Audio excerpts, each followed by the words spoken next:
땅에 주인 되신 주님이 내 이름 아시며 사랑만 돌보네. 어둠을 밝히시는 새벽별 방황하는 내 맘 주의 길 비추시네.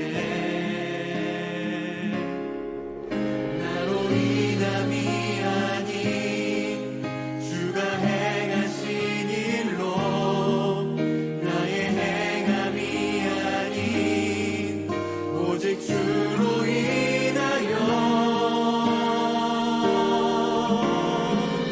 나는 오늘 피었다 지는 이름 없는 꽃과 같네.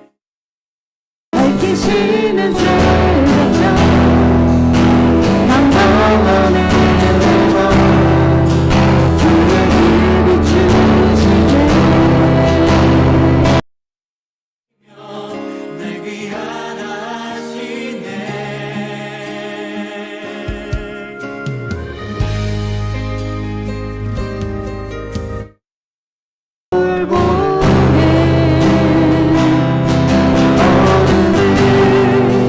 밝히시는 새벽별 방황하는 내 맘 주의 길 비추시네.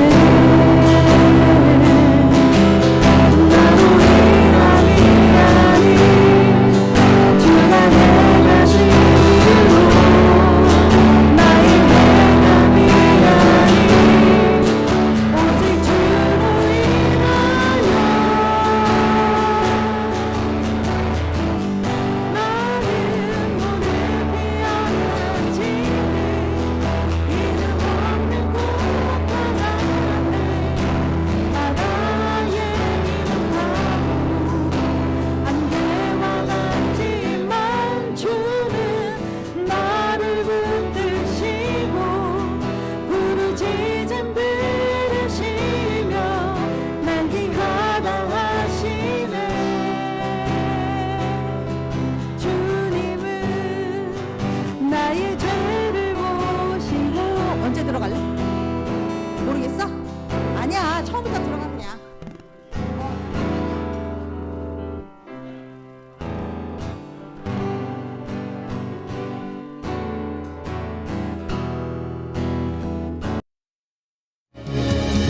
나는 오늘 피었다 지는 이름 없는 꽃과 같네. 바다에 있는 파도 안개와 같지만 주는 나를 붙드시고 부르짖음 들으시. 각자 어긋나고 해둔 거 그냥 스무스하게 넘어갑시다. 우리 능력자들이니까. 날개하다 하시네. 이거를 상무쌤 내 모든으로 쥐로 거기 그 갈게요. 방송에 나가는 기타 어, 소리가 커서 줄이신 거죠? 왜 줄여보면 여기서 안 들리는데? 그러니까 거기 그 입력되는 신호에서 줄일 수 없어요.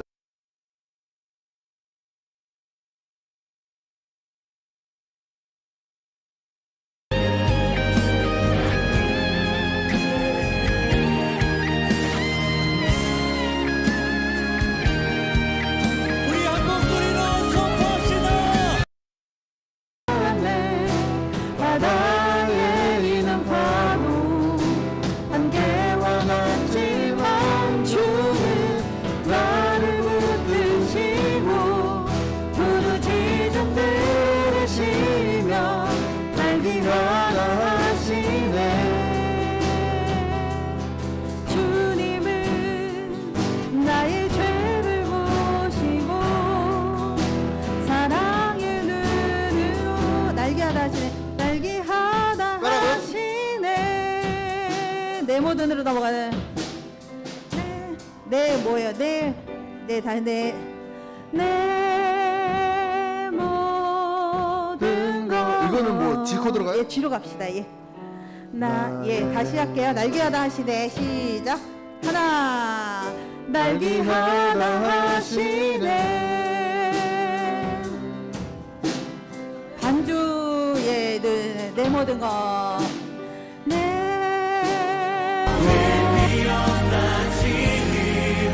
이름 없는 꽃과 같네 바다에 있는 파도 한계와 같지만 주는 나를 붙드시고 부르짖음 들으시며 날 위하여 선포하시네 나 오직 주의 것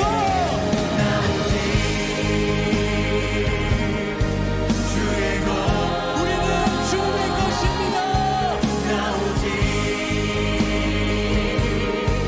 주의 것 선포하시나 나 오직 여전히 주의 것 나 오직 나는 주의 것 나는 여전히 나 오직 주의 것 나 오직 주의 것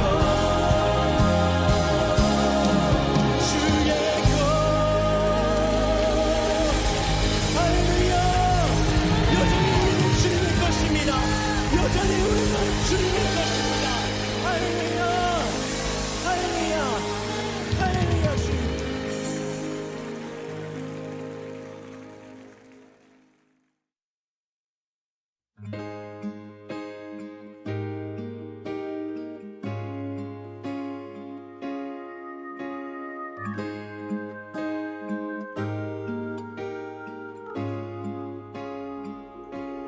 온 땅에 주인 되신 주님이 내 이름 아시며 사랑만 돌보네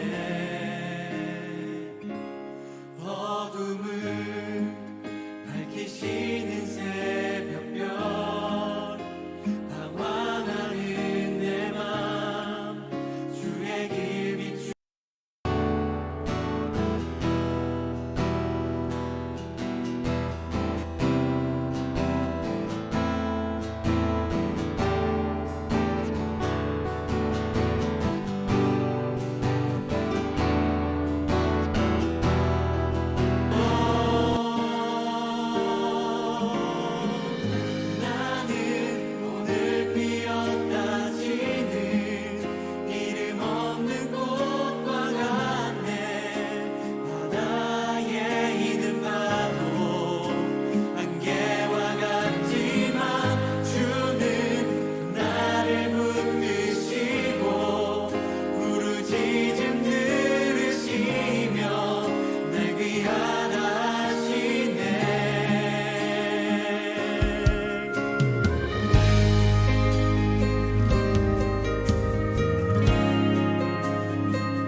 안녕하세요. 네, 옆에 계신 분과도 인사하도록 하겠습니다. 안녕하세요. 일주일 동안 주님의 품 안에서 승리하시면서 잘 지내셨나요? 네, 아멘이라고 얘기해 주셔서 감사합니다. 오늘도 주님께 돌아와서 우리가 함께 예배드립니다. 주의 백성은 주님의 품으로 항상 돌아와야 합니다. 어떤 일이 있던 어떤 상황이든 주님의 품에서 참된 안식과 소망과 기쁨이 넘치기를 간절히 소망합니다. 제가 기도하겠습니다. 하나님, 오늘도 올려드립니다. 우리가 마땅히 찬양하기 위해 또한 찬양 받으실 당신이 있기 때문에 우리는 찬양할 수 있습니다. 오늘도 높여드립니다. 우리가 할 말은 그것밖에 없습니다. 온 땅의 주인 되신 주님, 당신을 높여드리며 예배합니다. 감사드리며 예수님 이름으로 기도합니다. 아멘. 우리 다 함께 일어나서 서로를 축복하도록 하겠습니다. 은혜의 주님이, 은혜의 주님이 당신을 축복하고 사랑의 주님이 함께 하시네. 은혜의 주님이 당신을 축복하고 사랑의 주님이 함께 하시네. 나를 위해 기도합니다. 내 삶을. 은혜의 주님이 내 삶을 축복하고 사랑의 주님이 함께 하시네. 은혜의 주님이 내 삶을 축복하고 사랑의 주님이 함께 하시네. 아멘. 사랑하고 축복합니다.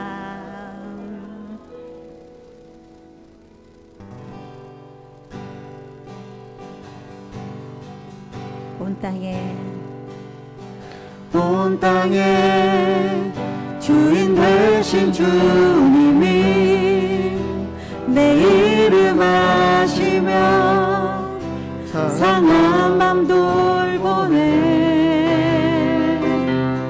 어둠을 밝히시는 새벽별 방황하는 내 맘 주의 길 비추시네. 온 땅에 주인 되신 주님이 내 이름 아시며 상한 맘 돌보네. 어둠을 밝히시는 새벽별 방황하는 내 맘 주의 길 비추시네.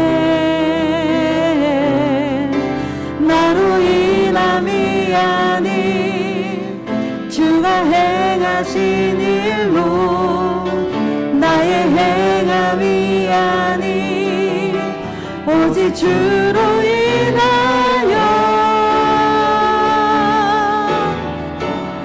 나는 오늘 피었다 지는 이름 없는 꽃과 같네. 바다에 있는 파도 안개와 같지만 주는 나를 붙드시고 부르짖음 들으시며 날 귀하다 하시네. 주님은 나의 죄를 보시고 보시고 사랑의 눈으로 나를 일으키시네. 바다를 잠잠하게 하시듯 내 영혼의 폭풍 고요케 하시네. 주님은 나의 죄를 보시고 사랑의 눈으로 나를 일으키시네. 바다를 잠잠하게 하시듯 내 영혼의 폭풍 고요케 하시네. 나로 인함이 아닌 주가 행하신 일로 나의 행함이 아닌 오직 주로 인하여 나는 오늘 피었다 지는 이름 없는 꽃과 같네. 바다에 있는 파도 안개와 같지만 주는 나를 붙드시고 부르짖음 들으시며 날 귀하다 하시네. 나는 오늘 피었다 지는 이름 없는 꽃과 같네. 바다에 있는 파도 안개와 같지만 주는 나를 붙드시며 부르짖음 들으시며 날 귀하다 하시네.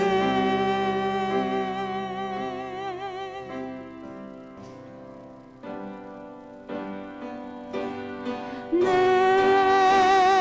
모든 것 나의 생명까지 다 주님 앞에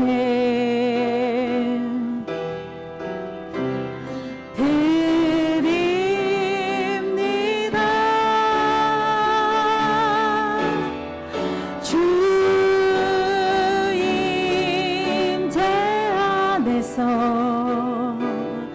이제 내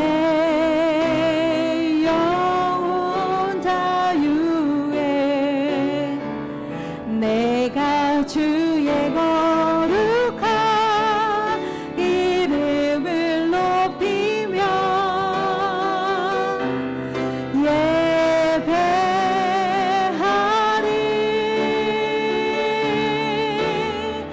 어린 양 찬양하리. 내 평생 그 하나로 충분해요. 어린 양 찬양하리. 내가 주의 임재 안에서 내 모든 것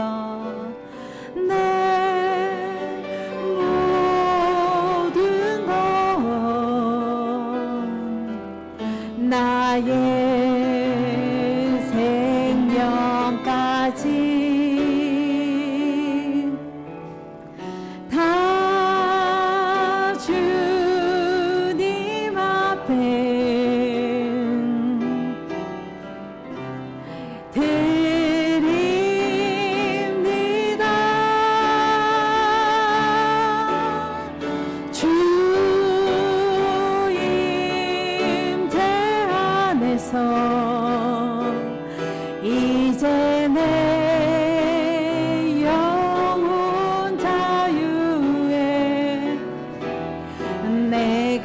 주의 거룩한 이름을 높이며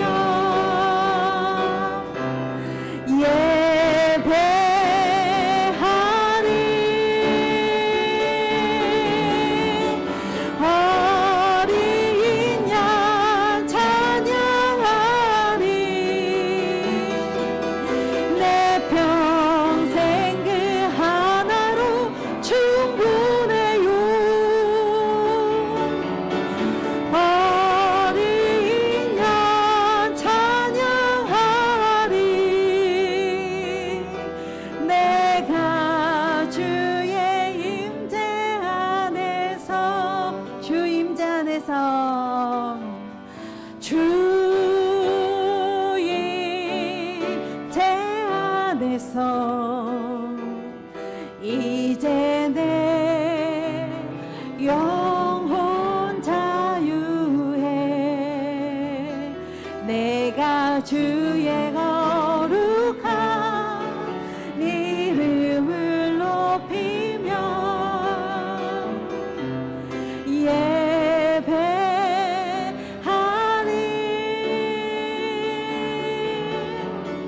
어린 양 찬양하리 내 평생 그 하나로 충분해요 어린 양 찬양하리 내가 주의 임재 안에서 주님께서 돌아오라라고 말씀하십니다. 나의 품으로 돌아오라고. 그 조용한 곳, 그 한적한 곳에서 주님을 만나기 위해서 얼마나 애쓰셨나요?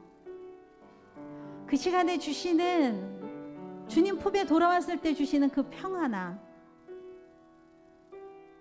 그 안에 있는 자유를 맛보셨나요?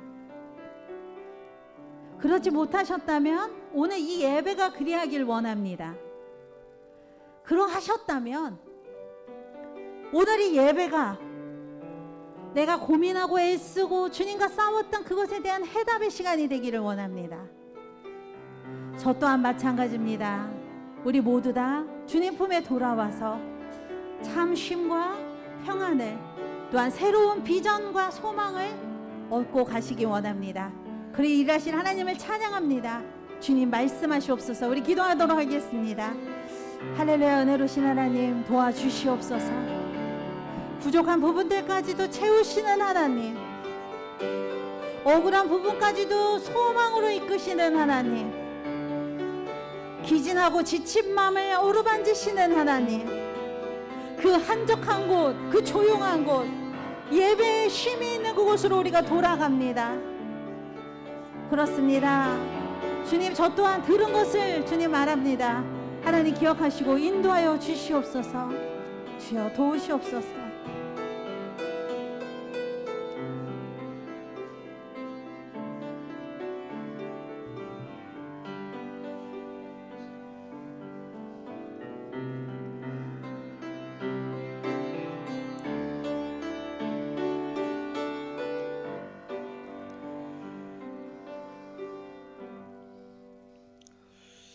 여호와의 종들아 찬양하라.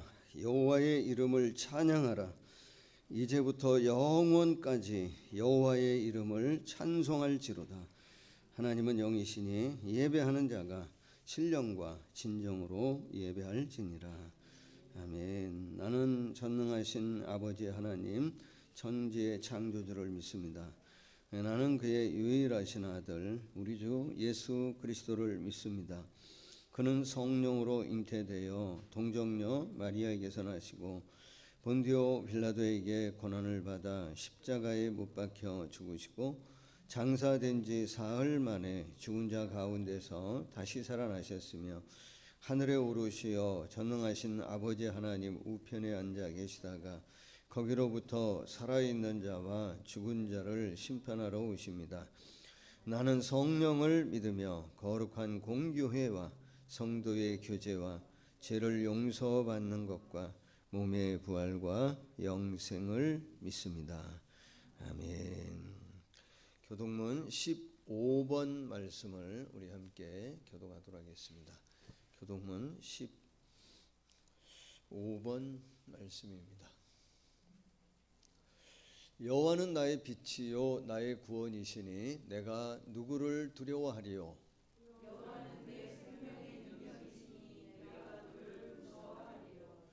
악인들이 내 살을 먹으려고 내게로 왔으나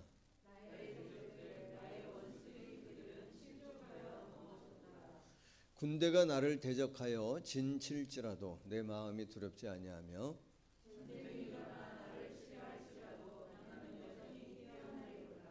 내가 여호와께 바라는 한 가지 일 그것을 구하리니 곧 내가 내 평생에 여호와의 집에 살면서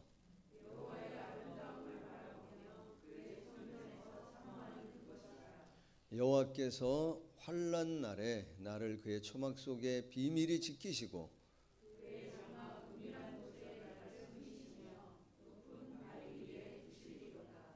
이제 내 머리가 나를 둘러싼 내 원수 위에 들리리니 내가 그의 장막에서 즐거운 제사를 드리겠고 노래하며 여호와를 찬송하리로다.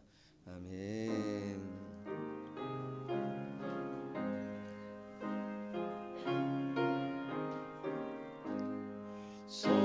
성도여 다 함께 할렐루야 하며 주 찬양하여라. 할렐루야 하며 주 보좌 앞에서 택하신 은혜를 다 찬송하여라. 할렐루야 하며 주 찬양하여라. 할렐루야 하며 찬양은 끝없다. 할렐루야 하며 거룩한 집에서 은총 기리며 늘 찬송 부르자. 할렐루야 아멘.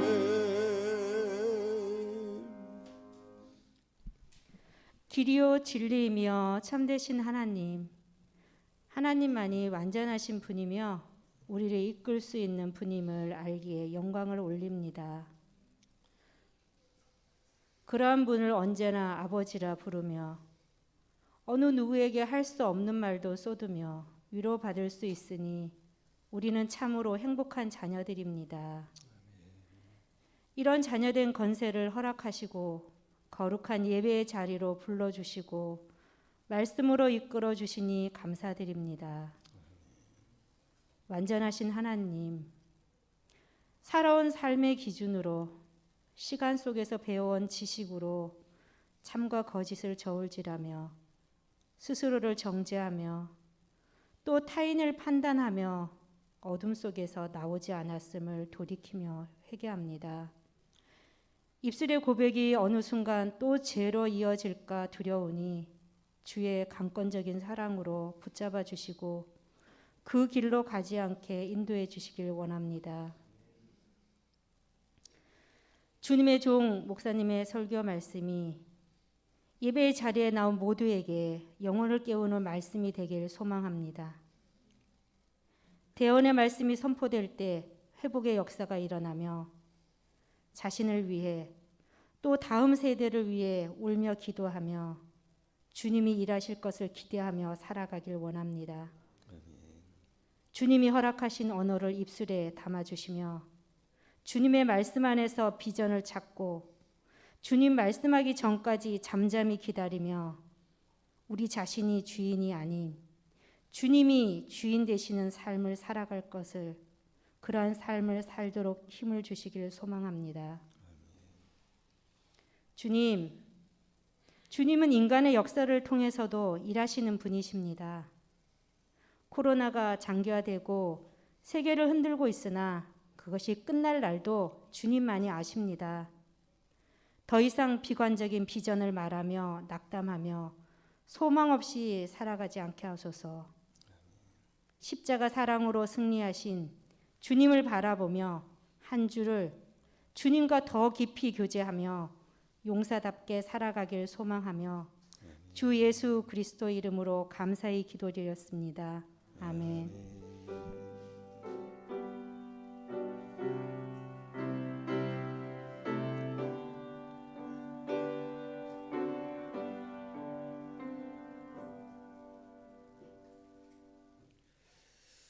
오늘 여러분과 함께 나눌 말씀은 사도행전 1장 말씀입니다.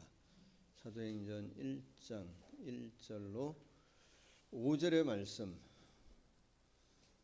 제가 한 절 보고 여러분 한 절 봐주시고 우리 한 절씩 교독합니다. 사도행전 1장 1절로 5절까지 한 절씩 교독합니다. 데오빌로여, 내가 먼저 쓴 글에는 무릇 예수께서 행하시며 가르치시기를 시작하심부터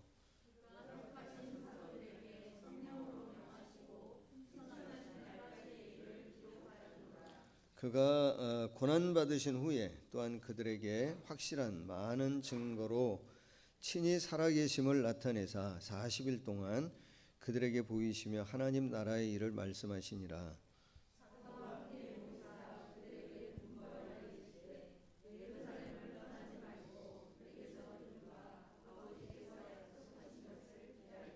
같이 봅니다. 요한은 물로 세례를 베풀었으나 너희는 몇 날이 못되어 성령으로 세례를 받으리라 하셨느니라. 아멘. 자, 우리 한번 교제합니다. 사랑을 축복합니다. 예, 사랑을 축복합니다. 자, 가정에서 예배드리는 성도님들을 향해 손 한번 흔들까요? 예, 사랑을 축복합니다. 성도님들도 가정에서 이쪽을 향해 지난주에 이어서 사도행전 말씀을 좀 나누려고 합니다. 지난주 말씀이 좀 기억나시면 기억하시면서 좀 이렇게 연결해서 좀 생각해서 들으시면 좋을 것 같아요.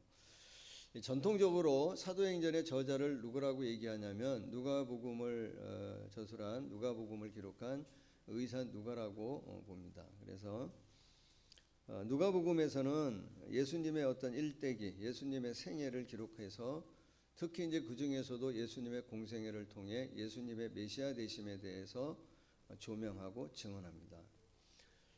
그리고 그래서 누가복음이 기독교의 기원에 관한 책이라고 한다면 반대로 사도행전은 무슨 책이라고 얘기할 수 있냐면 어떤 책이라고 얘기할 수 있냐면 교회의 기원에 관한 책을 사도행전이라고 말할 수 있을 것 같아요. 그래서 사도행전에서는 예수님을 그리스도로, 예수님을 주로 고백한 사람들의 모임인 교회 공동체가 어떤 모습이었는지를 보여줘요. 예수님을 주님으로 고백한 성도들의 삶이, 그들의 신앙이 어떤 모습이었는지를 우리에게 보여줍니다. 그래서 오늘 교회가 어떤 모습이어야 하는지에 대한 모델, 가장 이상적인 모습을 보여주고 오늘 성도들이 예수 그리스도를 믿는 사람인 그리스도인들이 어떤 신앙, 어떤 삶을 살아가는 것이 마땅한지에 대해서 보여주는 책이 뭐라고 얘기할 수 있냐면 이 사도행전이라고 말할 수 있습니다. 우리가 잘 아는 것처럼 예수님께서 사도행전 1장 9절에서 말씀하신 것처럼 오직 성령이 너에게 임하시면 너희가 권능을 받고 예루살렘과 온 유대와 사마리아와 땅끝까지 이르러 내 증인이 될 것이라고 하는, 그래서 사도행전은 우리에게 뭘 보여주냐면 복음이 성령의 역사하심을 통해서 어떻게 지역적으로 확장되어져 갔는지 복음의 이동 경로를 우리에게 보여주고 있어요. 그거는 성령의 역사, 성령의 파워, 성령의 힘이, 권능이 나타날 때에 나타나는 외형적인 확장에 대해서 우리에게 어떻게 나타났는지를 보여줍니다. 그래서 예수님을 믿는 사람들이 폭발적으로 증가하고 복음이 각 지역으로 흩어지고 그걸 보여줘요.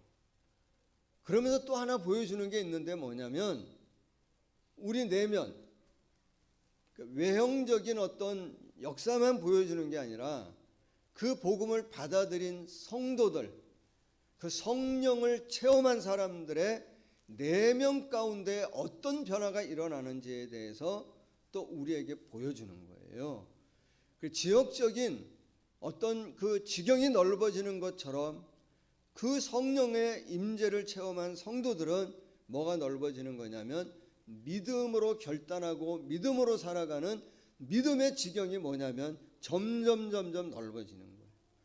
그런데 내 삶에 있어서 하나님을 인정하는 삶의 태도가 전에는 요만큼이었다고 한다면 이제는 성령 체험하고 성령과 함께 살아가면서 내가 하나님을 인정하는 내 삶의 태도가 점점 뭐하냐면 넓어져 가는 것을 보여주는 거예요.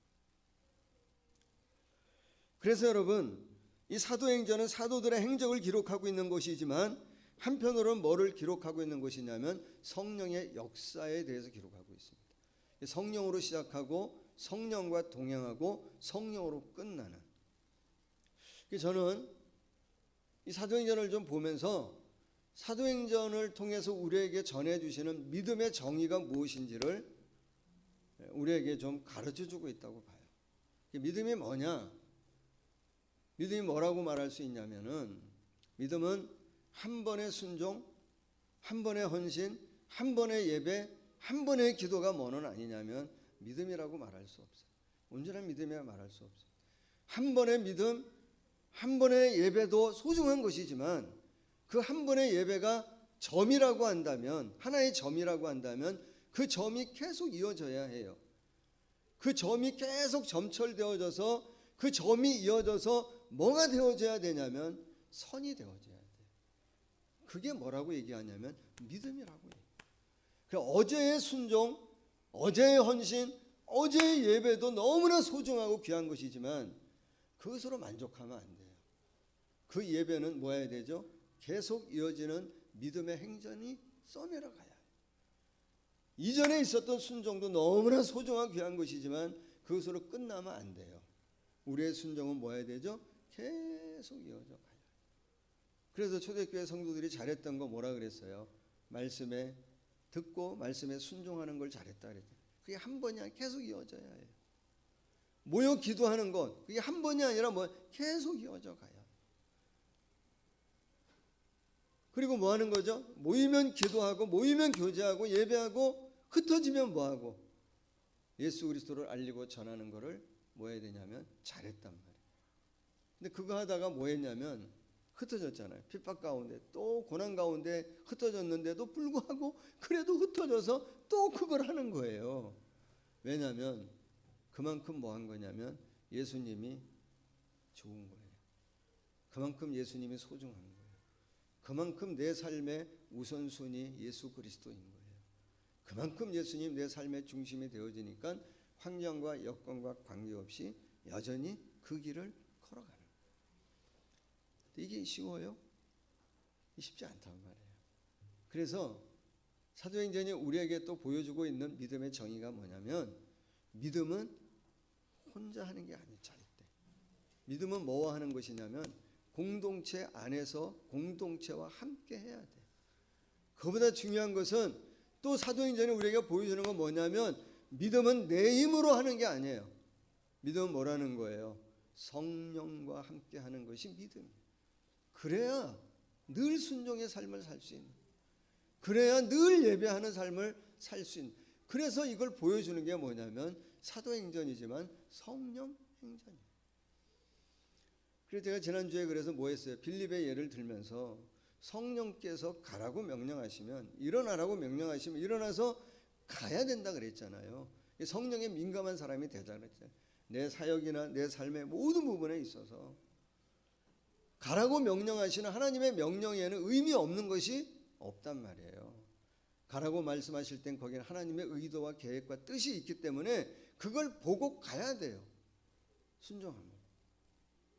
오늘 여러분과 나누고 싶은 건 그래서 뭐냐면 예수님의 특별하게 분부하시는 요청이 하나 있는데 그건 오늘 뭐라고 얘기 표현했냐면 떠나지 말고 뭐 하냐면 기다리라는 거예요. 여러분 성령이 우리 안에 거하시잖아요. 성령과 함께 살아가요. 그래야 여러분 정말 성령님과 함께 해야 우리의 뭐가 이 복음의 지경이 넓어지는 것처럼 내 마음이 더 깊어져요. 내가 더 온전함으로 다듬어져요. 그래서 어떤 사람이 되어지냐면 예수님에 대해서 자랑하던 사람이 뭐를 자랑하는 사람이 되냐면 예수님을 자랑하는 사람이 돼요. 예수님에 대해서 자랑하는 거는 뭘 자랑하는 거냐면 내가 갖고 있는 지식을 자랑하는 겁니다. 그건 여차하면 교만이 될 수 있어요. 뭘 자랑하는 사람이 되어지냐면 예수님을 자랑하는 사람. 내가 알고 있는 예수님에 대한 지식에 대한 이야기를 하는 게 아니라 내가 아는 예수님으로 인해 어떻게 하든지 내가 아는 대로 살려고 노력하고 애쓰는 삶을 살아내요. 어떤 사람은 성령으로 충만한 사람, 성령과 함께. 그래서 그 예수님 안에서 누구를 발견하냐면 나를 발견해요. 예수님의 진정한 나를 발견해요. 뭘 많이 가져서 부자이고 무엇이 좀 적어서 가난한 게 아니라 예수님 때문에 부자이고 예수님 때문에 가난한 마음을 갖는 거예요. 예수님을 늘 사모하는 마음을 늘 갖게 됩니다. 그래서 그 사람은 계속 하나님 베푸시는 은혜 가운데에 성령의 역사하신 가운데에 내 삶에 대한 이해가 더 깊어지면서 내 삶이 더 견고하게 세워져 가고 사람에 대한 이해와 하나님에 대한 이해가 더 넓어지면 이 관계가 뭐하냐면 점점 더 깊어지고 풍성해져 갈 수 있는 거예요. 그래서 오늘 예수님이 사도행전을 열면서 성령이 강림하시면서 교회가 열리고 성령이 강림하시면서 믿음의 성도들이 이제 막 새로워지기 시작하는 거잖아요. 그러면서 이제 오늘 주님께서 우리에게 특별하게 부탁하는 것 하나 있단 말이에요. 그걸 오늘 여러분과 좀 나누고 싶은 거예요. 오늘 말씀에 뭐라고 얘기하세요? 그래서 4절 한번 보시면 사도와 함께 모이사 그들에게 분부하여 이르시되, 약속하시는 게 뭐냐면 예루살렘을 떠나지 말고 내게서 들은 바 아버지께서 약속하신 것을 기다려라. 그 아버지가 약속한 것이 무엇인지를 5절에 보면 성령님이시라고 하는 것을 명확하게 말씀하고 계세요. 그러면서 우리에게 말씀하시는 게 뭐냐면 그 아버지가 약속하신 것을 기다리는데 어디서 기다리라고 첫 번째 당부하시냐면 예루살렘을 떠나지 말고 기다리래요. 그럼 제자들에게 예루살렘은 어떤 곳이었을까요? 제자들에게 예루살렘은 어떤 의미를 갖고 있는 곳이죠? 우리에게 오늘 성령 충만함을, 성령이 함께 하심을 경험하기 위해서 그 우리도 예루살렘에 머물러야 되잖아요. 비행기 타고 가야 됩니까? 요새 이스라엘이 그래도 제일 하여튼 마스크 벗고 다니고 막 그런다는데 거기 가면 성령을 체험하는 겁니까? 그럼 여기 제자들에게 있어서 예루살렘이 오늘 우리에게 어떻게 해석하고 어떻게 오늘 우리가 적용되어질 거야 하는 말이에요. 그거를 여러분과 오늘 좀 나누고 싶은 거예요. 먼저 여러분 생각해 보세요. 한번 조금 묵상해 보시면 제자들에게 예루살렘은 어떤 곳이에요? 현재까지는 좋은 추억이라기보다는 좋지 않은 추억이 많아요. 현재 예루살렘은 이 제자들에게는 어떤 곳이냐면 실패의 자리예요. 어떤 자리? 절망의 자리입니다. 좌절의 자리입니다. 어떻게 보면 수치스러운 자리이고요. 상처의 자리입니다. 빨리 떠나고 싶은 자리이고 빨리 그 자리 벗어나고 회피하고 싶은 자리예요. 그런데 예수님 뭐라 그러냐면 곧 떠나지 말고 거기서 기다리래요. 가장 큰 실패와 가장 큰 절망을 지금 현재로는 가장 피하고 싶은 자리가 있다면 제자들에게 어디냐면 예루살렘이에요. 여러분 제자들에게 그래도 자랑스러운 부분이 있다면 어떤 거였을까요? 제자들이 그래도 내가 가장 자랑스럽게 여기고 가장 중요한 덕목으로 여기고 가장 중요한 가치라고 생각했던 것이 있다면 뭐였을까요? 제 아들이 예수님 옆에서 보면서 얼마나 많은 사람들이 예수님에게 왔다가 떠나고 왔다고 떠나고 그랬어요. 그걸 다 지켜보면서 베드로가 하는 말이 뭐냐면, 최후의 만찬하는 그날 뭐라고 얘기해요? 많은 사람들이 왔다 떠나고 떠나가는 걸 봤기 때문에 뭐라고 표현하는 거죠? 베드로가 하는 말이 모두가 주를 버릴지라도 나는 결코 버리지 않겠다. 아니야, 너 부인할 거야. 그러니까 뭐라 그래요? 아닙니다, 주님. 내가 주와 함께 죽을지언정 내가 절대 주를 부인하지 않을 겁니다. 그러니까 옆에서 제자들이 뭐래? 아멘, 아멘, 아멘. 동의합니다, 동의합니다. 다 그러는 거예요. 여러분, 그 말 속에 어떤 게 있는 거예요? 왔다 간 여러 많은 사람들, 앞으로 갈 여러 많은 사람들, 내가 그 사람들 다 지켜봤는데 그들보단 그래도 우리가 나은 게 있어요. 부자들이 왔다 가는 걸 보고 내가 비록 저들처럼 돈이 많진 않지만 부자도 별 수 없네. 왜냐면 그렇게 큰 소리 치더니 다 누구를 떠나더라는 거야? 주님을 다 떠나더라는 거야. 많이 배웠다고 하는 랍비들, 서기관이 와서 뭐라, 내가 어디를 가든지 내가 주님을 따르겠습니다 라고 얘기했잖아.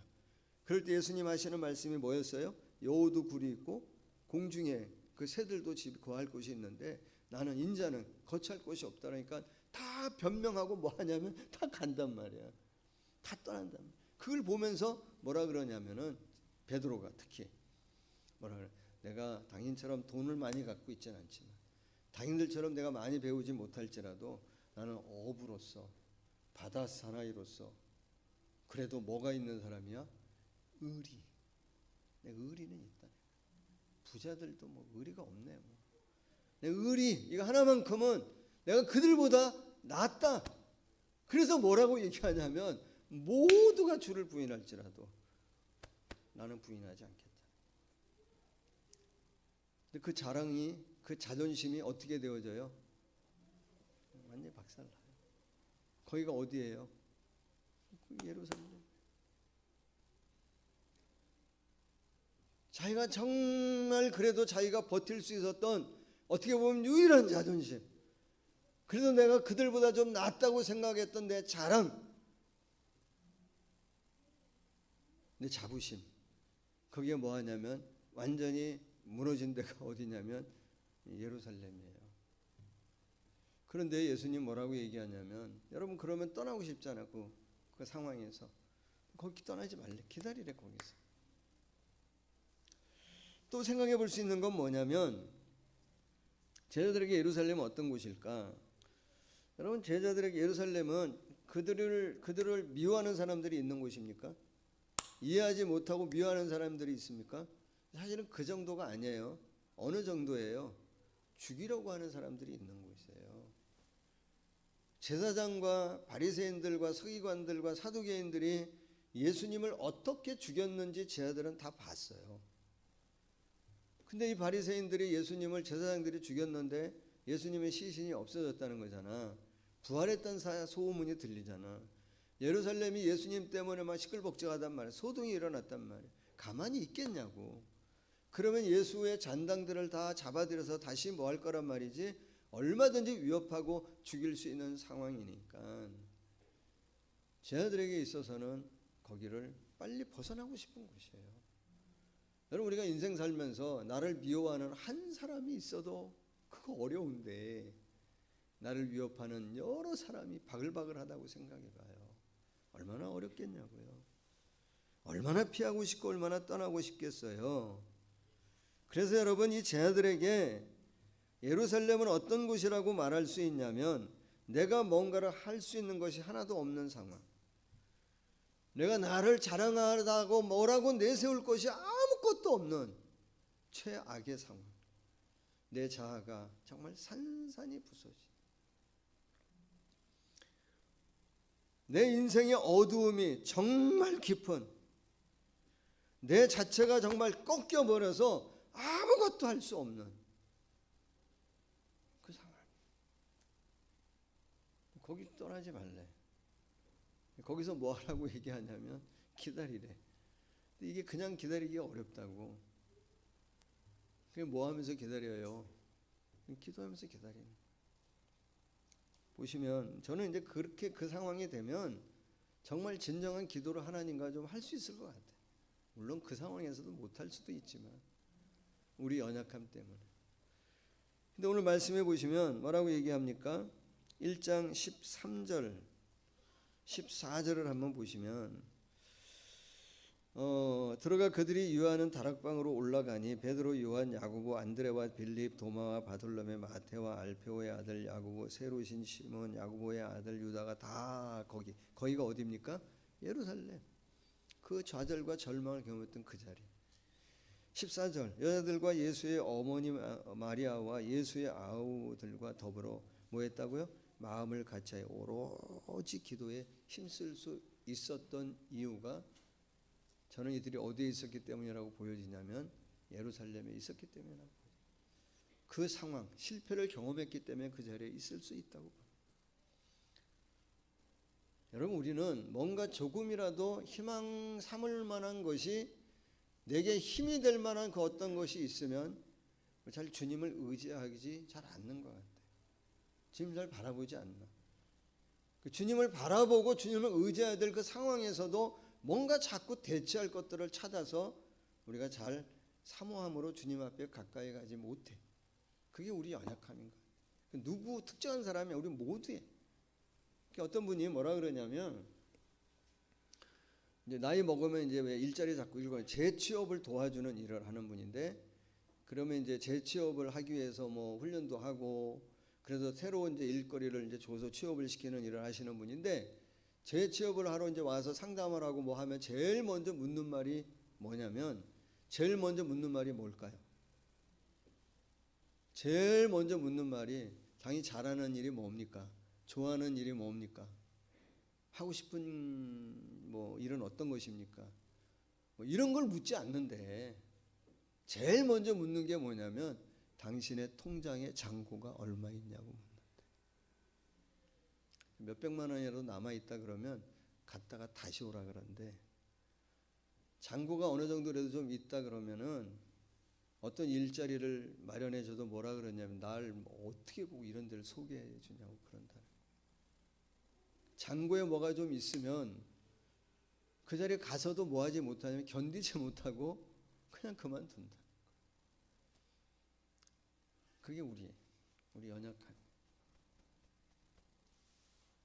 어떤 면에서는 그래서 하나님이 자꾸 우리가 하나님과의 관계를 깊게 하기 위해서 이 예루살렘과 같은 상황을 주실 때도 있는 거예요. 근데 여러분 예루살렘과 같은 상황이 되어져야지만 하나님과 관계하는 것은 우리의 연약함이기도 하지만 그래야만 관계한다면 그건 뭐냐면 영적으로 성숙하지 못한 거예요. 그 상황과 관계없이 늘 하나님과 그렇게 사모하고 하나님과 깊은 관계 가운데 있을 수 있는 게 뭐냐면 성숙이고 온전함이에요. 우리는 좀 그럴 수 있으면 좋겠어요. 요즘에 여러분 지난 한 주간인가 계속 지금 뭐 여러분은 뭐 그런데 관심 없겠습니다만은 연예계 기사 지금 계속 나오는 게 서지혜라고 하는 여배우 얘기 나오는데 여러분 모르시죠? 정말 모르나? 집사님 정도는 수준이 있어서 아실 것 같아. 그 좀 아셔야 돼 사실은. 그 사람이 그 뭐 한 30대 초반 되는 배우인 것 같아요. 사인은 항상 배우 서지혜 이렇게 쓴대. 그 사람에게 배우라고 하는 거는 자기의 정체성이라기보다는 특권 의식인 것 같아. 자기를 도와주는 스텝을 아주 뭐 종부르듯이 하고 하대하고 뭐 하여튼 뭐 그런 게 자꾸 드러나더라. 그리고 누구를 막 조종하고 드라마를 망치 이런 얘기가 계속 나와. 그게 뭐 유학 갔다는데 유학 가서 대학에 들어갔다는 그것도 아니라고 얘기 나오고 뭐 학폭 얘기도 계속 줄줄이 나. 겸손한 척 하는데 겸손하진 않아. 착한 척 하는데 착하진 않아. 그 안에 뭐가 있냐면 교만함이 있는 거예요. 그게 우리가 남의 얘기라고 하면 생각하면 안 돼. 뭔가를 좀 이루었다, 뭔가를 좀 해봤다고 하는 사람들의 마음속에 교만이라고 하는 거는 이게 옵션이 아니라 필수야. 그냥 자리 잡고 있는 것 같아. 우리도 조심해. 다 하나님이 하셨어요. 다 하나님의 은혜입니다. 이렇게 말은 하지만 가로 열고 내 마음에 뭐라고 얘기? 그래도 나 정도 되니까 그래도 내가 이렇게 노력하니까, 내가 이렇게 충성하니까 이런 마음을 가질 수 있다 없다? 있어요. 그러면 반드시 그것으로 인해 뭐가 올 때가 왔냐면 이 제 아들처럼 예루살렘과 같은 이 절망과 좌절의 상황을 반드시 겪게 돼요. 우리 한번 겪었다면 더 이상 이거 겪어야지만 하나님을 찾는 사람이 되어져서는 이게 안 돼. 늘 사모함으로 성령과 늘 교제하며 성령의 충만한 가운데 늘 살아갈 수 있는 우리가 되어지면 참 좋겠어요. 그럼 우리의 예배는 더 깊어질 것이고 우리가 하나님을 높여 찬양하는 그 찬양은 더 깊어질 것이고 하나님 앞에 더 영광을 돌리고 하나님이 우리에게 부어주시는 은혜와 은총을 우리는 더 충만하게 누리게 되어질 거예요. 존 스토트 목사님은 그래서 인내라고 하는 것을 어떻게 정의하냐면 그분은 인내를 이렇게 정의해요. 주의 약속을 믿고 기다리면서 어려운 상황을 이겨내는 것, 그걸 뭐라고 표현하냐면 인내라고 정의해요.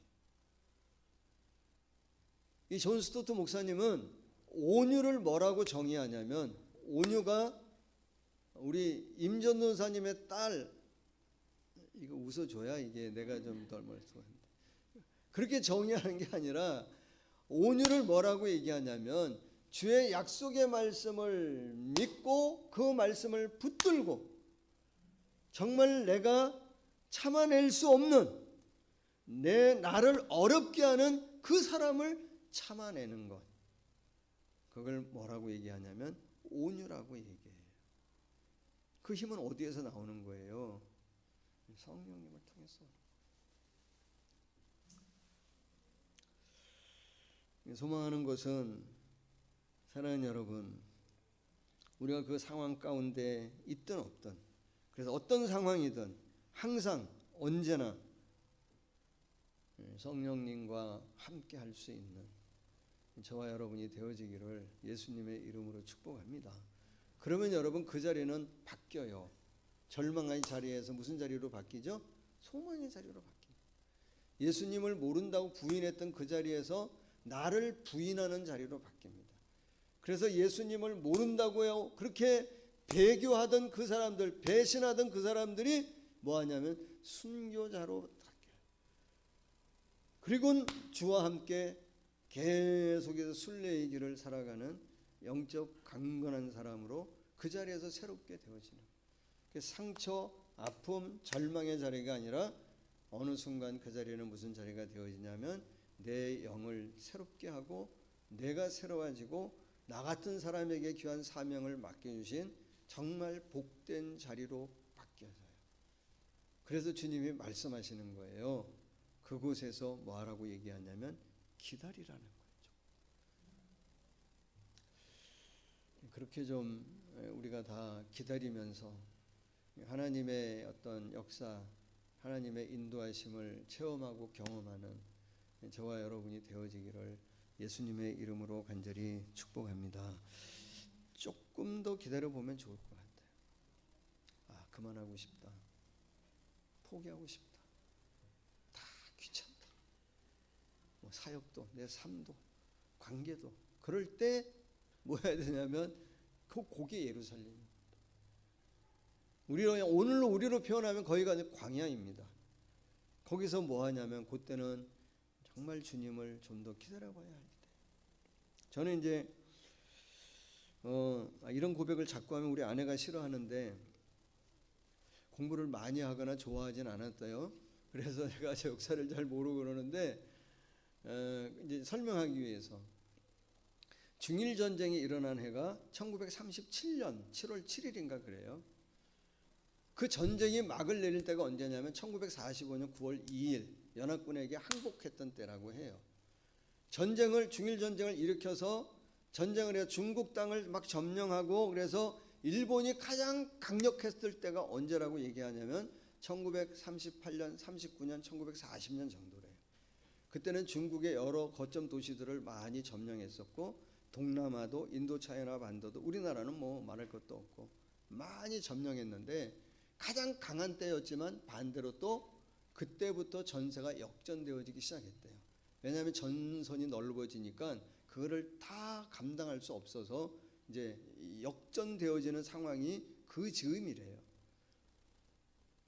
근데 우리의 역사를 보면 애국지사들, 독립지사들에게 있어서는 가장 어두움이 깊었던, 가장 고통스러웠던 때가 언제라고 말할 수 있냐면 바로 그 시기, 38년, 39년, 40년이었을 거라는 거예요. 역사가 뭘 얘기하냐면 그때 이 애국지사들이 변절을 많이 했대요. 20년, 30년 참고 오다가 그 5년, 몇 년을 참지 못하고 변절을 했다. 너무 안타깝잖아요. 대표적으로 요즘에 우리가 왜 많이 친일행위 했다고 막 하고 변절자라고 얘기하는데 누구죠? 우리가 그 3.1 운동이 언제 일어났어요? 아이고. 네, 아이고. 1919년 3월 1일 3.1 운동의 독립선언문을 쓰신 분이 누군지 아세요? 저는 확인하고 왔기 때문에 육당 최남선 선생님이요. 그분이 썼어요. 그거 써는 바람에 2년 몇 개월 동안 옥고를 치렀어요. 그분이 나라를 무척 사랑했던 사람입니다. 근데 이분이 변절해요. 언제냐면 그 즈음에 변절해요. 여러분 3월 1일 독립선언을 하기 전에 먼저 독립선언을 한 데가 있어요. 어디죠? 우리나라가 아니고 일본 동경에 유학 간 유학생들 중심으로 먼저 한 20일 앞서서 28 독립선언을 해요. 그때 독립선언문을 쓰신 분이 또 누구냐면 춘원 이광수 선생님입니다. 목숨을 걸고 그 선언문을 써서 임시정부에다 그거를 갖다 주기도 하고 나라를 엄청 사랑하신 분들이에요.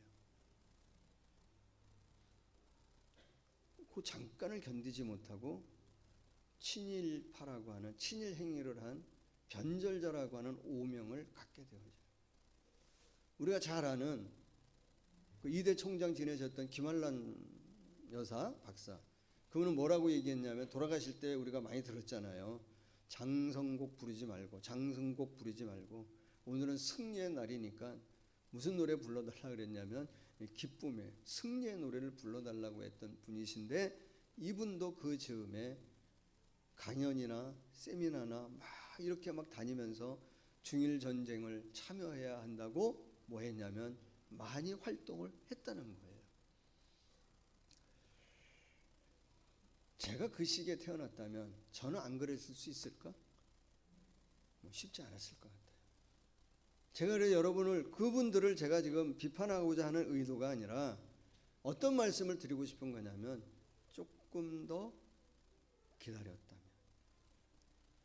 그렇게 긴 시간을 기다렸고 긴 시간 동안 참고 넘어지지 않았는데 조금만 더 참았다면 얼마나 좋았겠냐 말이에요.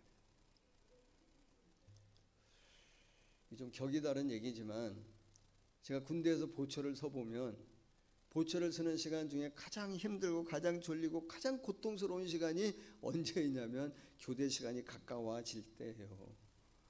가장 어려움의 시간이지만 가장 희망의 시간일 수도 있어요. 내 믿음에, 내 신앙에 뭐를 남기면 안 되잖아요. 자꾸 더 이상 많은 오점을 우리가 남기면 안 되잖아요.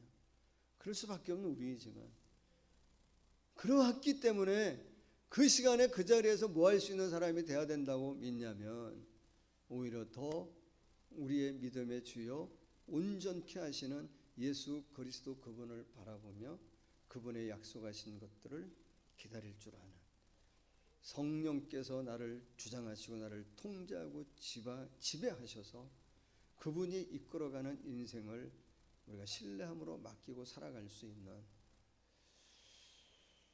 저와 여러분이 되어지기를 예수님의 이름으로 소망하고 축복합니다. 그렇게 해서 세워졌던 교회들이 예루살렘 교회이고 안디옥 교회예요. 그렇게 살았던 성도들의 삶이 초대교회에 나오는 성도들의 삶이에요. 오늘 우리도 그것을 잘 할 수 있는 교회, 잘하는 성도, 정말 하나님이 원하고 기뻐하는 것들을 잘 감당해내고 살아낼 수 있는 저와 여러분이 되어지기를 간절히 소망하고 축복합니다.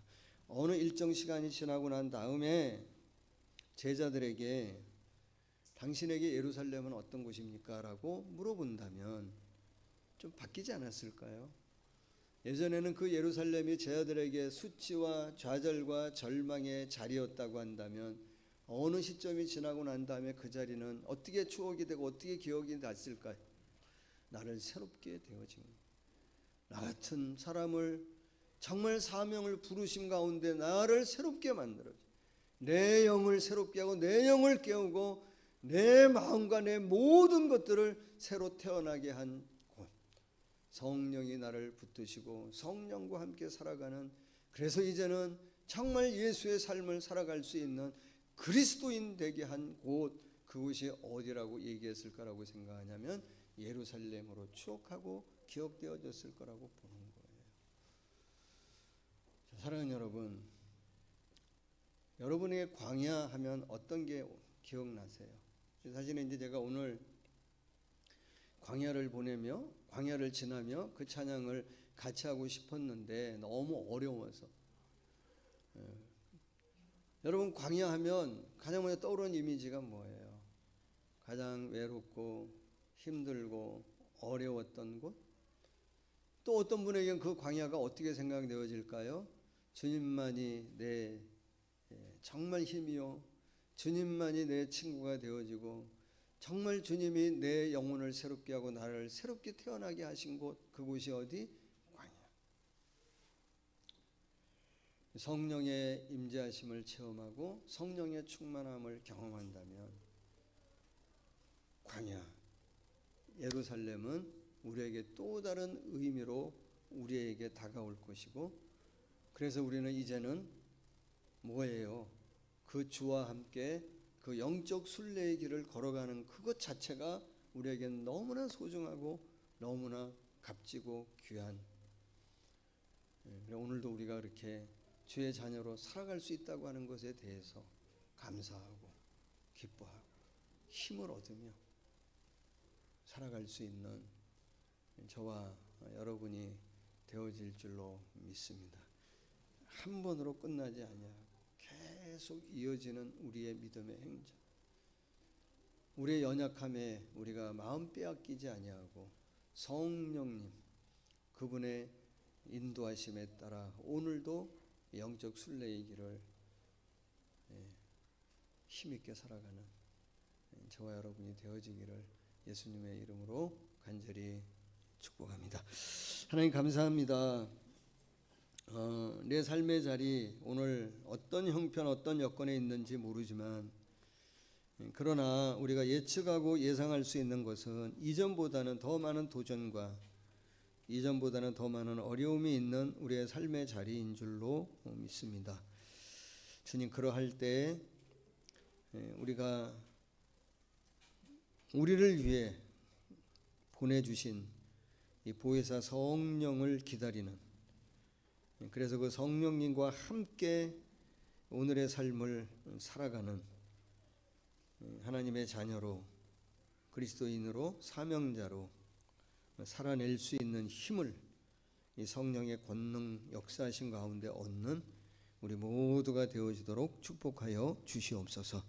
우리 사랑하는 모든 교우들, 이 예루살렘 제자들이 겪었던 이 아픔의 또 슬픔의 이 자리가 소망의 자리로 바뀌어지는 것과 같은 그런 은혜, 은총이 충만히 경험하는 우리 성도들 되어지도록 함께 하시고 축복하여 주시옵소서.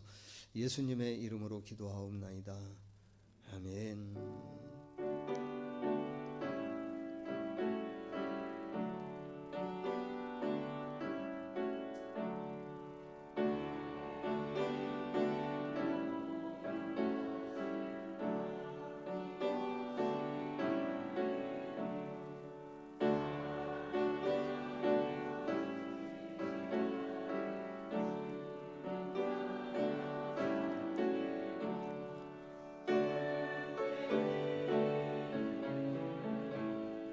주께 드리네 사랑하는 구주 앞에 모두 드리네 아멘. 네, 아버지 되심을 감사드립니다. 우리 김인혜 집사님 감사하였습니다. 주님과 만나 살아가는 방향을 찾고 느끼고 알아가는 즐거움 주심을 감사합니다. 우리 김현덕, 백현숙 집사님, 민욱, 수민 감사드렸습니다. 제가 감사드렸습니다. 주의 은혜가 내 삶의 통로가 되게 하옵소서. 감사드렸습니다. 기도합니다. 하나님 그렇습니다. 날마다 주와 함께 성령님 함께 살아가는 저희들 되게 하셔서 더 많은 것 느끼고 더 많은 것 듣고 더 많은 것 보고 그래서 그렇게 나아가는 것이 우리의 삶을 더 풍성하게 하고 하나님의 역사하심을 경험하는 우리 모든 교우들이 되어지도록 축복하여 주시옵소서. 가정과 사업장과 모든 일터 가운데에 늘 함께 하시는 이 성령의 충만한 역사를 체험하고 누리는 우리 모든 성도들 되어지도록 이 한 주간도 함께하여 주시옵소서. 감사드리며 예수님의 이름으로 기도하옵나이다. 아멘.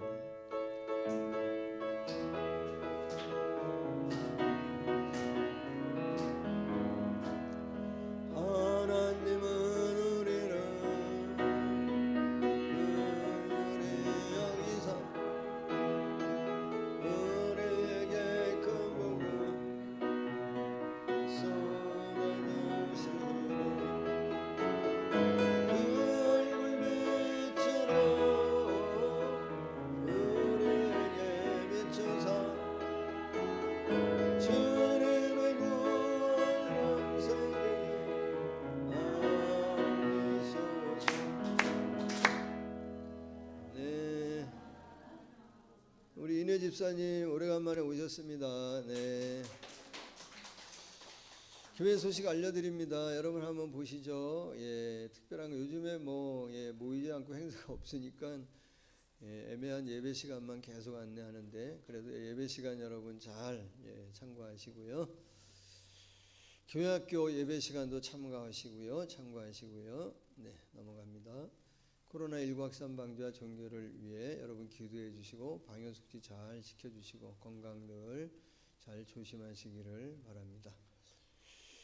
4월 마지막 주일 다음 주일 예배 대표 기도자 여러분 참고하시고요. 저거 맞습니까? 네, 참고해 주시고요. 4월 아브라함 목장 예배 및 모임에 오늘 오후 4시에 줌 영상으로 모입니다. 여러분 리더들, 헬퍼 리더들 다 들어오셔서 또 우리 같이 예배하고 함께 교제하는 시간 갖도록 하겠습니다. 우리 현우 형제가 다음 주일 지난 26일 월요일 날 군에 입대합니다. 보면 가지 말라 그러면 안 되죠. 잘 다녀오라고 하고 여러분 건강에 잘 갔다 올 수 있도록 기도해 주시고 많이 격려해 주시기를 바랍니다. 우리 다 함께 자리에서 일어나시겠습니다.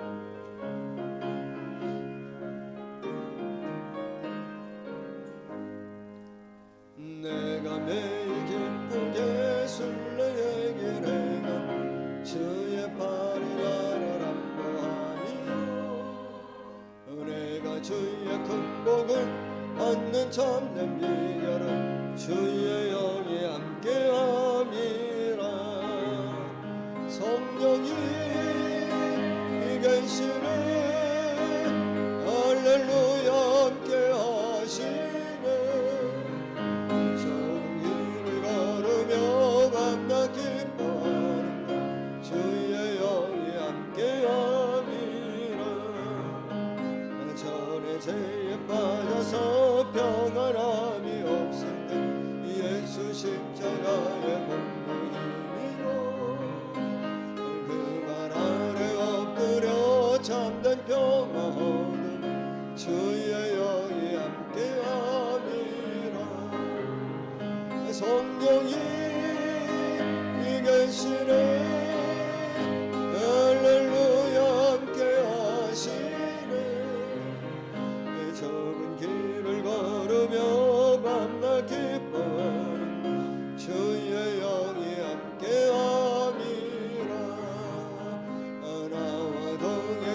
아시고 모든 염려하신 이라는 숲의 새와 같이 기쁘다. 아내가 기뻐함으로 주의 뜻을 행하면 주의 영이 함께함이라. 성령이 이 계시네 할렐루야 함께하시네.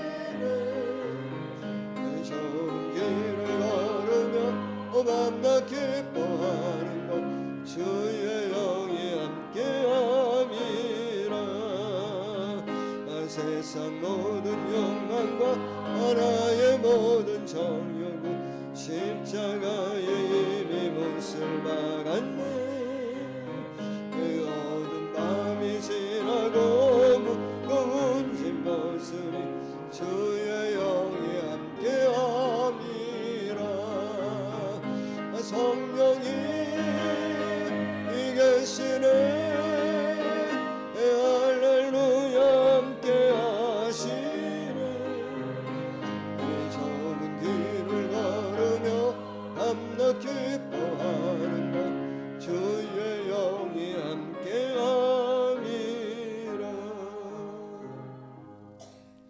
지금은 우리를 죄에서 구원하신 예수님의 크신 은혜와 우리를 자녀 삼으시고 오늘도 우리의 아버지 되어주시는 하나님의 놀라운 사랑하심과 늘 동행하며 약속하신 것들을 이루시기 위해 역사하시는 보혜사 성령의 충만한 역사하심이 오늘도 예배하며 주님과 함께 살아가기로 결단하며 나가는 우리 사랑하는 모든 교우들, 그 가정과 가족과 섬기는 일과 우리 공동체와 또 이 나라 이 민족 가운데 영원토록 함께 하시기를 간절히 축원하옵나이다. 아멘.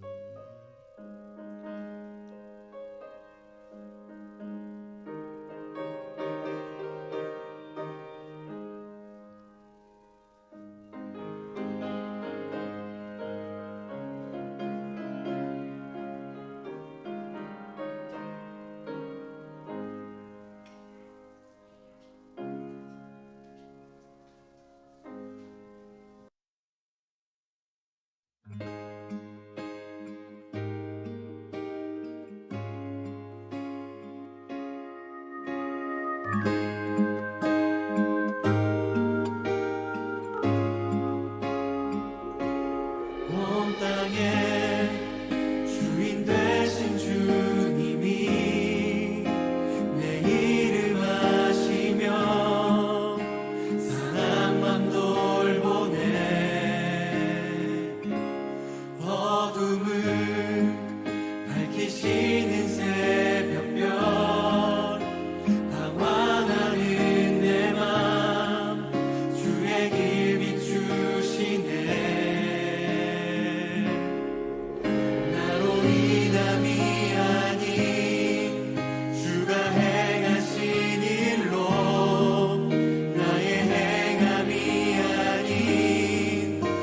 주로 인하여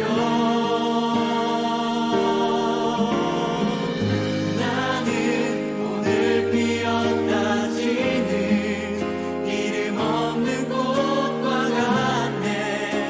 바다에 있는 파도 안개와 같지만 주는 나를 붙드시고 부르짖음 날 귀하다 하시네.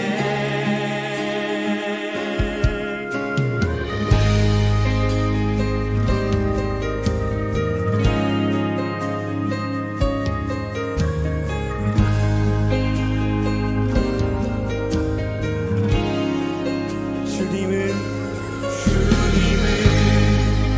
나의 죄를 보시고 사랑의 눈으로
주님의 것입니다.